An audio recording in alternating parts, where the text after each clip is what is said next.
Et je suis d'autant plus ému que je vais, avec vous, présenter pour la première fois ce qui va être mon travail futur dans les mois à venir, et peut-être les années, à savoir mon prochain livre. C'est la première fois que, après 2 ans de travail, j'expose les linéaments, encore non aboutis, encore hypothétiques, du prochain livre que je vais commettre. Voilà.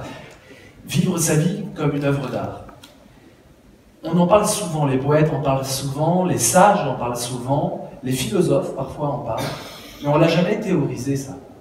Il n'y a pas à ma connaissance un ouvrage qui théorise ce que signifie de vivre sa vie comme une œuvre d'art, de vivre sa vie comme si on composait la plus belle des musiques, en tout cas en essayant de composer une musique magnifique. La vie philharmonique, c'est vraiment ça, c'est la possibilité d'une sagesse qui serait artistique et d'une appréhension de l'existence artistique. En fait, ce que je vais essayer de créer avec vous, c'est l'idée d'un nouvel existentialisme, une nouvelle façon d'appréhender l'existence directement connectée à l'art. C'est une injonction que la société et le diktat de l'efficacité individuelle maximale donnent à tout un chacun. Tu dois être productif, tu dois être utile. Le bonheur, et finalement, c'est le fruit de ta production. Il y en a qui sont productifs pour gagner de l'argent. Toi, en tant qu'individu humain, sensible, ayant un cœur, une âme, tu dois être productif pour te rendre heureux. C'est une idéologie qu'il va falloir interroger, et je vais essayer aussi, pour pouvoir la combattre, parce que je pense qu'elle est à combattre, je pense qu'il y a une lutte à mener, une lutte philosophique qui peut s'incarner dès que vous sortez de la salle, dans le quotidien et les échanges avec les autres. Il y a une lutte philosophique à mener contre ce diktat-là. Là, je vous ai parlé du paradigme contemporain. La productivité indexée sur l'organisation de sa vie. L'époque moderne, c'est ça. Écoute tes besoins. Et l'art moderne, c'est justement se connecter à ses besoins, à ses sentiments, à sa soif. Donc l'époque classique, au contraire, c'est suivre, je dirais, des valeurs. Il y a des grandes valeurs, il y a des comme il faut, il y a des normes, et on doit suivre une tradition, être en osmose, ne surtout pas la remettre en question par nos émotions profondes. Donc vous voyez les 3 époques que je définis. Époque classique, il y a des lois, des traditions, je dois les respecter. Et d'ailleurs, c'est ce qui fait que des Rodin, vous connaissez ce sculpteur, a été retoqué parce qu'il était jugé comme pas assez conforme à l'époque. Maurice Ravel, c'est pareil, le compositeur, je crois qu'il a fait 5 fois le prix de Rome, il a échoué à chaque fois. Et on disait, il est trop audacieux, ce qu'on dirait pas du tout d'un artiste aujourd'hui, au contraire. Vous voyez, il est trop audacieux, il va contre les canons de l'époque, etc. Donc, époque classique, je respecte la tradition. Époque moderne, je respecte mon intériorité. Et époque contemporaine, je suis au contraire dans la productivité, je compose et décompose. J'ai un jeu, j'amène dans le terrain de l'art ce qui ne devrait pas en être. Je joue ce jeu de cache-cache, toujours un peu scandaleux, puisque je transgresse. Je m'amuse en décomposant les traditions, en recomposant du nouveau, à transgresser, et c'est presque une transgression continue, du coup qu'il n'en est plus vraiment une. On s'attend de l'artiste contemporain qu'il transgresse, on s'attend au scandale. Alors que quand il y a eu scandale, parce qu'il y avait des dissonances, lorsque Igor Stravinsky a fait résonner le Sacre du Printemps avenue des Champs-Élysées, Théâtre des Champs-Élysées en 1913, il faisait très chaud dehors, mais dedans, c'était l'ébullition. Les gens n'étaient pas du tout préparés à entendre autant de dissonances dans cet orchestre, et autant de choses incroyables dans la chorégraphie de Nijinsky. Scandale, on appelait ça d'ailleurs non pas le Sacre du Printemps, mais le Massacre du Printemps. Ça a fait un grand scandale. Et du coup, la transgression était peu au goût du jour.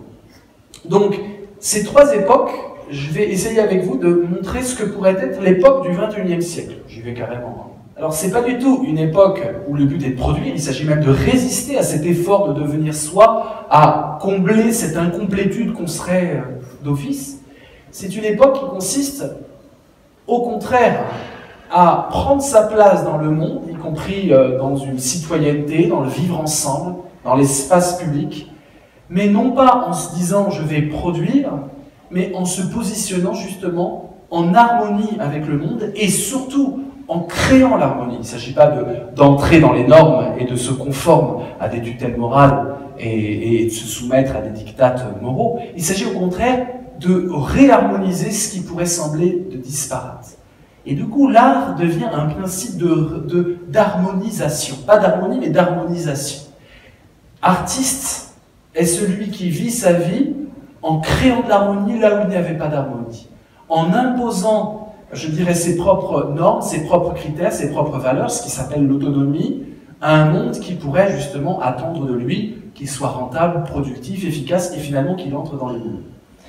Cette époque, que je vais qualifier avec un mot barbare, ce sera le seul de notre rencontre, que je vais appeler ça la thumétique, T-H-U-M-E-T-I-Q-E. Thumos, grec, c'est l'impétuosité, la sauvagerie, la partie irascible et guerrière de l'âme. Et la thumétique, c'est revenir à cette partie sauvage qu'on pourrait garder en nous-mêmes. Et faire de cet ensauvagement maîtrisé, parce qu'on n'est pas sauvage, on est très civilisé. Donc quand le civilisé décide de redevenir sauvage, il n'est pas sauvage, il sent sauvage, mais il n'est pas sauvage. Il joue la sauvagerie, il prend le corps de la sauvagerie, il prend le corps de la pulsion, de l'animalité, il prend le corps incarné de l'art martial, la position dans le monde. Juste un petit détail avec les Marocains qui sont parmi nous. J'entends beaucoup parler dans les discussions très élevées entre écrivains, artistes, d'une schizophrénie sociale au Maroc. On a la même en France, hein, je vous rassure, hein, c'est pas... voilà, je lisais Driss Xikes qui parlait de schizophrénie sociale ambiante, en parlant de la tutelle morale de l'islamo-conservatisme, et puis de ce que font les gens dans la vie, c'est-à-dire qu'ils vivent, voilà, et ils doivent bluffer, contourner des normes, et effectivement tout ça se fait dans une relative hypocrisie, comme beaucoup de sociétés, où l'apparence, ce qui éclate au grand jour, il faut y faire attention, y mettre les formes, le cacher, etc. Quelque part, la vie philharmonique à laquelle on va travailler est une façon de résister et peut-être de résorber cette schizophrénie sociale. L'harmonie s'oppose presque dans la langue française à la discorde, au hiatus avec soi, au brouhaha du monde.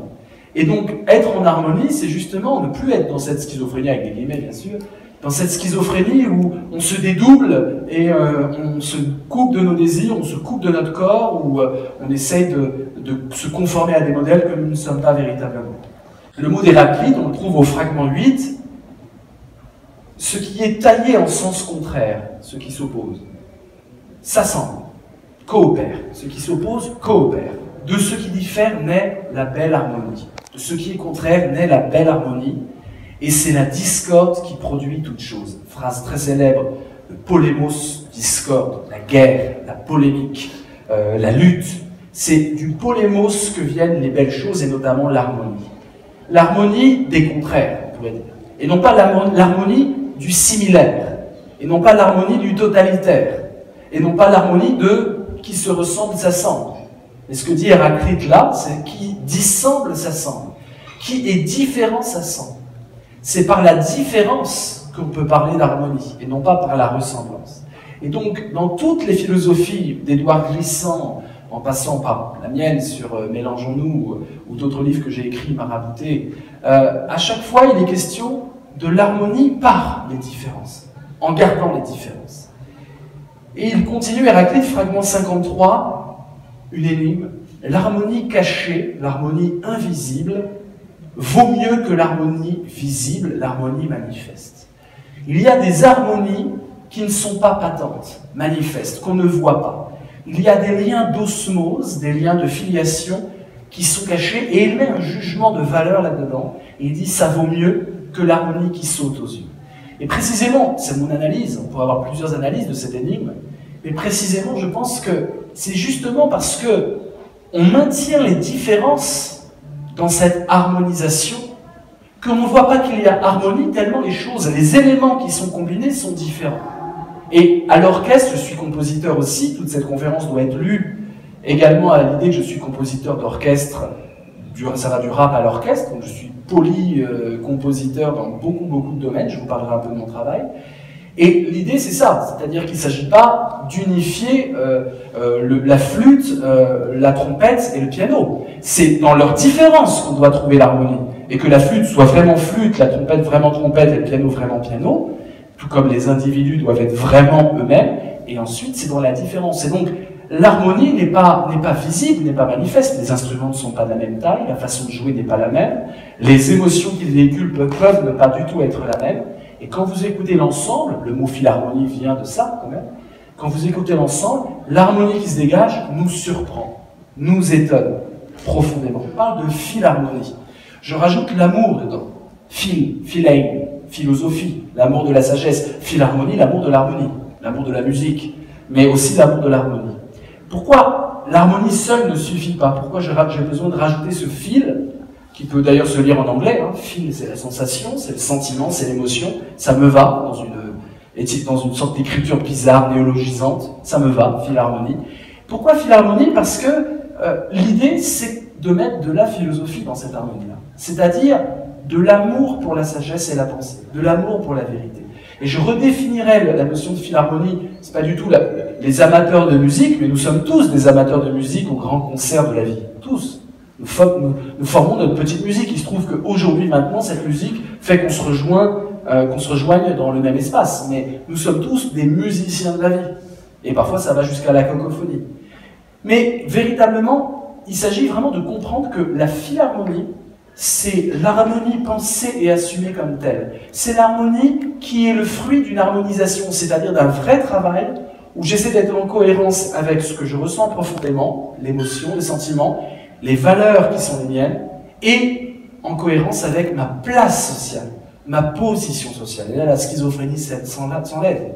Si j'arrive à mettre mon intériorité en cohérence avec ma position sociale, moi j'en fais presque la définition du bonheur, et c'est pour ça que je pense que le bonheur est d'essence politique, et pas du tout psychologique, comme on nous le vend. On nous vend du bonheur psychologique, mais le bonheur, c'est aussi le bonheur d'être dans une famille accueillante, d'être dans une communauté accueillante. Le bonheur, c'est aussi de vivre ensemble dans la dignité.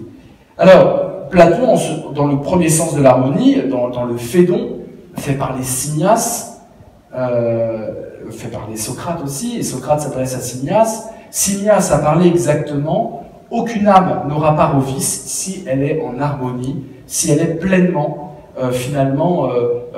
si elle est pleinement elle-même dans son rôle assigné, si elle ne commet pas de dissonance. » Nous devons aussi penser l'art comme une sorte de matrice de proposition. L'art contemporain, l'art moderne et l'art classique, c'est des styles de vie qui coexistent aujourd'hui. L'art classique, les règles, les normes, la tradition, il impose les canons, il impose les choses. Pensez au grand tableau de Louis XIV, vous connaissez, je crois que c'est le sacre, Louis XIV, le roi Soleil, pendant son sacre, de Hyacinthe Rigaud. Louis XIV demande donc à cet artiste de faire ce tableau qui est très célèbre. Ce tableau représente tellement bien la puissance royale qu'il est accroché à Versailles et qui devient le portrait officiel du roi. C'était tellement important et gorgé de signification qu'on ne devait pas lui tourner le dos au tableau. Fétichisation, justement, de l'œuvre d'art qui impose, non seulement qui impose des règles de mesure et de proportion, mais qui impose un comportement. Tu ne dois pas tourner le dos au tableau, sinon tu tournes le dos à la puissance divine du roi. Donc, dans l'art classique, il s'agit d'imposer. L'âge classique, il impose. L'âge moderne, il va exposer une intériorité. L'âge contemporain, il va composer et décomposer.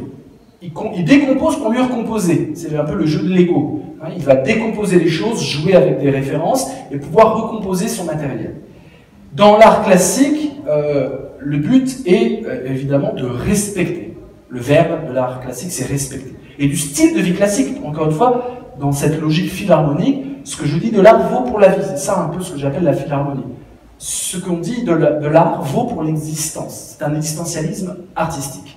Donc quand je vous parle de l'âge classique en termes d'artiste, on peut aussi dire qu'il lui, il vit dans l'âge classique. Il y a des règles, il y a des valeurs, et il a une vie conforme aux valeurs. Je suis sûr que vos grands-parents étaient passés dans l'âge classique, parce que ça allait très très vite. L'évolution anthropologique du smartphone aujourd'hui à la charrue il y a quelques générations, ça va très très vite. Ceux qui vivent la vie contemporaine, dans ce sens-là, sont des individus qui sont critiques, qui sont radicaux, qui vont à la racine de ce que devrait être l'humain et qui sont en lutte contre les normes, etc. Et dans l'art tumétique, il est vraiment question de proposer des expériences sensibles et des expériences vécues. Et vivre tumétiquement, on va dire, donc avec cette impétuosité, cet enthousiasme, cette émotion réveillée, cet ensauvagement possible, c'est de proposer des scénarios alternatifs de vie possibles. Il ne s'agit pas de dénoncer des règles, il ne s'agit pas d'imposer des règles, il ne s'agit pas d'exprimer une intériorité, il s'agit de proposer une expérience possible. Vivre sa vie dans ce sens-là, créer dans ce sens-là, c'est pouvoir dire, si tu veux, toi aussi tu peux. C'est inviter le public à participer d'une expérience sensible que j'expose. Et il y a des films en ce sens-là qui sont tumétiques. Il y a des personnages qui sont tumétiques, quand vous les voyez, vous dites, mais moi aussi je pourrais être comme ça. C'est une proposition d'existence. Ça n'a rien à voir. On ne joue pas simplement avec des règles, on propose. La question par rapport à ce que propose une œuvre tumétique, c'est qu'est-ce qu'on en fait? La question par rapport à une œuvre contemporaine, c'est qu'est-ce que ça dénonce? La question par rapport à une œuvre moderne, c'est qu'est-ce que ça exprime comme intériorité? Et la question par rapport à une œuvre classique, c'est qu'est-ce que ça respecte? Et Danto définit une œuvre d'art, c'est assez intéressant d'ailleurs, le début de sa distinction, il dit quelle différence entre une toile vierge dans un atelier d'artiste, blanche, et une toile vierge, blanche, que je mets au mur et je dis c'est une œuvre d'art. Et ça peut être une œuvre d'art. Dans l'art contemporain, ça peut tout à fait être une œuvre d'art. Dans l'art moderne, non. Quelle intériorité? Ou alors c'est déjà du contemporain. C'est déjà une réflexion sur ce qu'est l'art. Dans tout art contemporain, il y a, puisque le but de l'art contemporain est décomposer, recomposer pour s'interroger sur de façon réflexive sur la légitimité de l'art et le périmètre de l'art, il y a une interrogation sur ce qu'est l'art dans l'art contemporain. Chaque œuvre d'art contemporain critique l'art contemporain, quelque part. Donc la différence, Arthur C. Danto nous dit, la différence, c'est l'intentionnalité. J'ai évidemment aucune intentionnalité dans la toile blanche dans l'atelier de l'artiste. Elle ne veut rien, et je ne lui ai pas fait vouloir quelque chose à cette œuvre. Mais quand je prends cette œuvre et que je dis c'est une œuvre d'art, même si c'est une toile blanche et que je la mets et que je vous en parle, etc., je fais preuve d'un mot intéressant qu'il utilise, l'aboutness, about, à propos de. L'aboutness, c'est la propoïté. En français, c'est nul. Peut-être qu'en arabe, on pourrait trouver un mot adéquat. L'aboutness, le caractère d'à propos de quelque chose, l'intentionnalité de quelque chose. Et Danto explique qu'évidemment, la différence, elle est énorme. La toile blanche, l'intentionnalité, c'est une réflexion. Il n'y a pas de contenu, elle est blanche. Mais l'absence de contenu, c'est déjà du contenu. Puisque c'est une interrogation sur le contenu que de ne pas avoir de contenu. Alors, vous suivez, c'est le moment un peu technique. Et donc, du coup, de toute façon, à partir du moment où je dis c'est de l'art, comme évidemment les ready-made, etc., à partir du moment où je dis c'est de l'art, j'ajoute une intentionnalité, l'artiste ajoute une intentionnalité dans l'œuvre, et ce qui différencie les deux toiles, ce qui fait que la toile vierge exposée peut valoir très cher. Moi, ça ne me satisfait pas. Parce que c'est une vision d'optique faussée, à mon avis. Je pense que la vraie différence, c'est pas tellement que l'artiste décide que c'est une œuvre d'art. Donc c'est l'aboutness, l'à-propos de l'œuvre, ne vient pas de l'artiste. L'à-propos de l'œuvre vient du public. Et si le public, les citoyens, et là on retrouve la fibre un peu politique pour sortir du monde de l'art, si le citoyen dit non, ce que tu as mis, c'est une œuvre d'un atelier d'artiste, l'aboutness tombe. Et l'artiste aura beau dire, mais non, c'est pas ce que j'ai voulu faire. Je parle d'un public un peu irrévérencieux. Hein. Je parle pas d'un public acquis à la cause de l'art contemporain, qui va dans les salons. Non, je parle d'un public populaire. Si vous mettez cette œuvre, je dirais, dans un quartier populaire, peu formé au grand débat érudit et souvent éthéré de l'art contemporain, auquel je participe aussi, vous allez voir qu'en fait, ils vont remettre la toile dans l'atelier d'artiste, où ils vont peindre dessus immanquablement. Et donc, ce qui est intéressant, c'est que je vais opérer, là, c'est très simple hein, comme exemple, et ça permet de voir un peu le geste qui va être un geste touchant d'existence. En fait, ça ne vient pas de l'artiste, l'aboutness. L'aboutness vient du public. Et ce que j'aimerais, c'est redonner la puissance critique au public consommateur d'œuvres d'art, voyant l'œuvre d'art confrontée à l'art, expérimentant, si on est dans l'art tumétique, expérimentant l'œuvre d'art.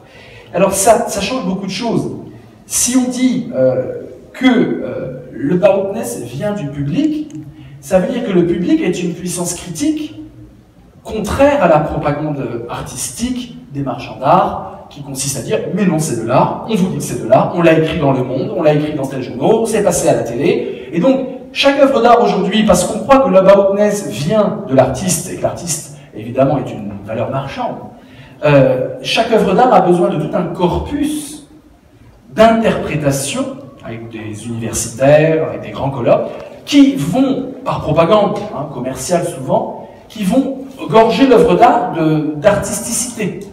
Mais si on dit que ça vient du public, justement, tout d'un coup la propagande critique s'arrête, et ce qui intéresse, c'est l'expérience esthétique qui est véritablement proposée. Et donc ce qui est intéressant, c'est que nous avons tous la capacité de conférer de l'aboutness, avec cet accent, du sens à n'importe quoi, à une œuvre d'art a fortiori. Donc il faut que le peuple et les amateurs, les philharmoniques, prennent conscience qu'ils ont cette capacité de projeter de l'aboutness, du sens, une signification, une intention sur n'importe quoi. Parce qu'il n'y a pas que les œuvres d'art. On projette du sens sur des êtres dans des relations affectives, on projette du sens sur une vision de la politique d'un pays, on projette du sens sur des mosaïques, on est une machine à projeter du sens. J'ai dû créer un verbe pour ça, j'ai créé le verbe senser, qui est proche du verbe penser. On peut penser une chose, je la prends, je la pense, je la fais mienne, mais on peut senser, S-E-N-S-E-R. Senser une chose, c'est conférer du sens à une chose et savoir que ce sens que je confère, c'est ma création à moi. L'œuvre d'art m'incite à la senser. L'œuvre d'art, par sa prétention d'être œuvre d'art peut-être, par son exposition, sa médiatisation, me demande de lui donner un sens et de senser. Nous sommes capables de sensage. Je peux senser une chose en disant « elle est utile », je peux senser une chose en disant « elle m'émeut parce qu'elle correspond à ma vie », une photo par exemple, une photo d'un vieil album de famille, vous savez que c'est votre grand-père. Si moi je la regarde, je ne vais pas du tout la senser comme vous. Je vais voir peut-être un monde passé, suranné, mais il n'y aura pas ce sensage que vous faites en disant « ça fait partie de mon sang, de ma biographie intime, de ma généalogie ». Et donc, dans les sensages multiples que nous faisons des choses du monde, tous ces sensages sont différents, comme des propositions de sens différentes. Et donc, l'art est une catégorie de sensage. En fait, je vais le dire très simplement, nous artistisons les objets. Et la Joconde, parce qu'il y a une propagande autour d'elle, on va l'artistiser, on va dire c'est de l'art. On a appris la leçon.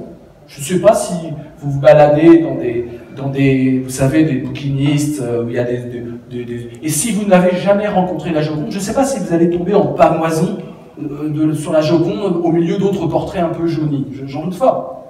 Mais la Joconde, avec toute la culture sédimentée et les lectures, en fait, avec tous les sensages sédimentés, la Joconde a produit quantité de sensages. Et nous sommes, nous, êtres de culture, influencés par les sensages des autres. Vous voyez ? Et ce que nous pensons d'une chose est le fruit de notre pensée critique, mais aussi le fruit de tous les sensages, de tous les autres qui nous sont parvenus. Regarde, c'est beau, regarde, c'est une œuvre d'art, agenouille-toi, elle vaut très cher, attention, regarde, il y a un documentaire sur cette œuvre, il y a un livre sur cette œuvre, il y a plein de Japonais qui photographient cette œuvre, donc, voilà, je me présente un peu, mais, vous voyez, donc notre regard n'est pas neuf, notre regard n'est jamais neuf, notre sensage n'est jamais pur, il est le fruit aussi des sensages des autres et de toute une culture. Si on vous dit que Shueisha fait des bons plats, vous n'avez jamais goûté, enfin peut-être, vous avez peut-être mangé une pastilla au pigeon, sa spécialité, mais vous n'avez peut-être pas goûté, peut-être que vous mangez du Shueisha, là, vous n'avez pas goûté du Shueisha. Et pourtant, je suis sûr que si on vous donne un plat et qu'on vous dit c'est Shueisha qui l'a fait, pour ceux qui ne connaissent pas Shueisha, c'est une grande cuisinière star du Maroc, si on vous dit c'est du Shueisha ou si on vous dit ça c'est un plat, etc., vous allez tout de suite avoir votre sensibilité passer au prisme déformant des sensages des autres, des médias, etc. Et vous allez dire, waouh, c'est bon, ou ça, je suis déçu, mais être déçu, c'est déjà être influencé par des sensages des autres. L'art est une catégorie que nous projetons sur l'objet.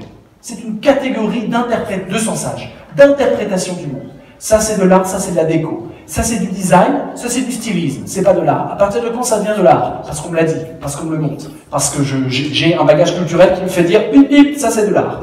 Quand est-ce qu'on passe de la gastronomie à la gastronomie d'art? Quand est-ce qu'on passe de la musique sympathique à la musique artistique? Est-ce que Beyoncé c'est de l'art? Est-ce que Rihanna c'est de l'art? Vous voyez? Et donc, à partir du moment où on arrive à être maître de notre sensage, et voilà où la philosophie se situe, philharmonie parce qu'il y a de la philosophie, à partir du moment où j'arrive à prendre conscience d'abord que mon sensage est alourdi, grevé, déformé par le sensage des autres, et que j'arrive à purifier mon sensage, à faire en sorte que mon sensage, il ne peut jamais être pur, c'est un mythe de pureté, mais ne soit pas encombré par le sensage des autres. Sentir vraiment ce que je ressens moi, indépendamment des interprétations que les autres ont fait de la chose. À partir de ce moment-là, j'accède à la possibilité d'entrer en harmonie avec le monde, en harmonie avec moi-même, en harmonie avec ceux qui m'entourent, véritablement en étant moi, et non pas en étant le moi que les autres veulent que je sois. Donc c'est un principe d'autonomie dans le vécu et dans le sensible, une vie philharmonique. Mais la vie philharmonique, c'est comprendre que l'alternative est une expérience à vivre au quotidien. En quoi vous allez pouvoir créer de l'alternative entre amis? En quoi vous allez pouvoir vivre des choses qui n'ont jamais été vécues entre vous avant? Dire des mots qui n'ont jamais été dits. Casser les routines existentielles, réinventer véritablement du nouveau. Romain Rolland définit le bonheur comme ça. Le bonheur est le parfum de l'âme, l'harmonie du cœur qui chante. C'est très simple et très vrai. Nous sommes tous en train d'écrire la partition de notre existence en concorde avec les autres, en discorde parfois. Nous avons tous la capacité de senser ce que nous vivons, d'interpréter de façon créatrice ce que nous vivons, mais nous faisons ça de façon individualiste. Il faudrait que nous puissions réinventer un nouveau langage psychologique, un nouveau langage politique, que l'on puisse se mettre à table et qu'on puisse réinventer un sensage collectif. Et c'est ça que l'art philharmonique peut créer. Je me dis que nous sommes vraiment à l'aube de quelque chose qui pourrait renaître, une autre façon de définir nos rapports humains. Aujourd'hui, nous nous contentons de 3 mots. Je l'aime, c'est mon ami, c'est mon follower, je le like. Nous avons une réduction du champ des possibles en termes de liens humains. Nous devons démultiplier les notes de musique pour faire que le concert de l'existence soit la plus belle mélodie possible, dans un sentiment de justice et un sentiment de fraternité. Je vous remercie infiniment en tout cas.